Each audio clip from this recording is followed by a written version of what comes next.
In the last video that I posted, I touched briefly on the fact, obviously I took a break from football, but also a little bit of mental health. And I wanted to give you some practical things that I've used over the last few years, the last probably 6 years, that have really helped me improve my mental health and manage it. So for me, I think it's easy. You know, a lot of people obviously trying to help, but they say, let's talk about mental health, that sort of thing.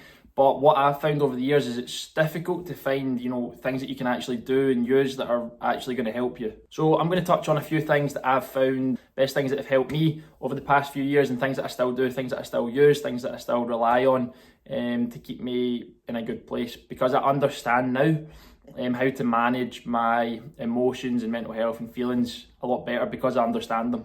And I think that's the first problem, the first obstacle that I had to overcome, was understanding why you're feeling certain ways and then knowing how to manage it and deal with it. So the first thing I would say is make sure you've got a good support system around you, friends and family.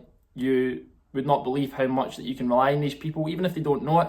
Just having conversations with them can really, really help. So that was one of the biggest things for me, was relying on my family to really support me when I wasn't feeling good. The second thing is professional support, professional help. So psychologists, I've seen two over the last 6 years. One was a sports psychologist, that was right at the beginning. He was a little bit more performance based, and I wasn't really dealing with performance issues. This is talking about football. It was more just general feelings of low mood, a little bit of anxiety, that sort of thing that I had to deal with. And I know that if you go to the NHS, if you go to your GP, you can wait a long time. That's probably the first step to make, but in the meantime, go private. Research in your area where there is psychologists, look them up, go and meet them, have a chat to them. And yeah, it is expensive, between £30 to £50 I think, but you can't put a price on having someone impartial, so a neutral, a professional to give you advice and support. The second thing that really helped me was some books, reading, so psychology books. So 3 in particular. These might not work for you. Reading might not be the thing that works for you, but for me, I do like reading, and I prefer it almost to podcast, probably listening to things, but you can use these, you can listen to these in audiobooks as well. So the 3 books that have really helped me understand and manage emotions as well are The Chimp Paradox. It breaks down how your brain operates, and it's a really good way to help you understand why you think and feel certain ways.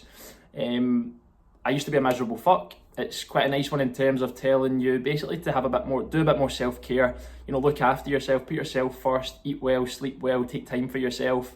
And the third one, which was probably the most impactful, was Man's Search for Meaning by Viktor Frankl. And it talks about when you've got a meaning and purpose in life, it generally makes you feel a lot better, and you can focus a lot more. And it does reduce a lot of feelings, for me anyway, of low mood and anxiety, that sort of thing. So those 3 books are really, really good. They helped a lot as well. So those are the 3 things that have helped me massively. And the 3 things, none of them are a cure, but they come together. And now looking back, having these experiences with a psychologist, reading these books, having good support from family and friends, all of them together have helped me understand why I feel certain ways, how to manage it, and that generally really helps. I feel the best I've ever felt now, and it's because I've started making decisions and choices based on what I know is going to make me feel good.